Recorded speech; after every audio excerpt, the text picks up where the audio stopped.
স্ত্রীকে কখনো মা বাপ সন্তান সন্ততির সামনে কোনো ভুল ত্রুটি হলে শাসন করবেন না।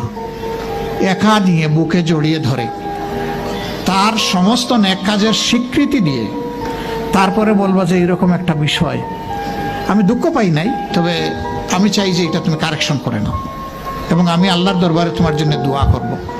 মাথায় হাত রেখে একটু দোয়া করে দেন। এর চাইতে বড় আর কোনো শাসন হয় না। কিন্তু আপনি যদি মায়াকে খুশি করতে গিয়ে মায়ের সামনে তাকে ধমক দেন, তার ব্যক্তিত্বের উপর আপনি তীর ছুঁড়েছেন, আঘাত দিয়েছেন, সে ফুঁসে উঠবে। সে বলবে সব উজাড় করে তোমার এই সংসারে দিলাম, আজকে তুমিই না আমাকে এইভাবে বেইজ্জত করলে। সে মানুষ তো, তার মানবিক রিয়াকশন হবে। কাজ করবো না আমরা কেউ। আমাদের জীবনের অংশ, আমাদের হাড়ের অংশ, আমাদের কলিজার অংশকে আমরা সেইভাবে সম্মান দিব ইনশাআল্লাহ। আমরা ভালোবাসবো সে আমার স্ত্রী, আমরা শ্রদ্ধা করবো সে আমার সন্তানের মা। স্ত্রী হিসাবে ভালোবাসা পাবে, মায়ের জাতি হিসাবে সে সম্মান পাবে। এই দুইটা ব্যালেন্স করে যদি আমরা চলি, গড় হবে জান্নাতের টুকরা ইনশাআল্লাহ।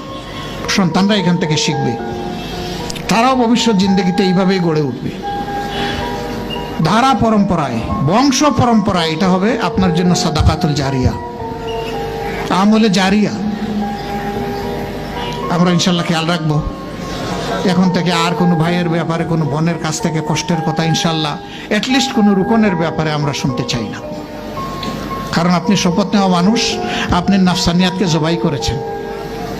আপনাকে আল্লাহওয়ালা হতেই হবে, এর বাইরে যাওয়ার কোনো সুযোগ নাই আপনার। আমার ভাই ও বোনেরা, এই ছোট্ট ছোট্ট কথা বলবেন যে কত রাজনৈতিক বক্তব্য, দিক নির্দেশনা পাবো এখানে আশা করে আসছিলাম, এগুলা কি? আমি সাহেব এই খুচরা খুচরা কথা এগুলা কেন বলছেন আমাদের? আমি এই খুচরা কথাগুলাকে আপনাদের জন্য যতটা জরুরি মনে করি, আমার নিজের নেক আমলের জন্য তার চেয়ে বেশি জরুরি মনে করি।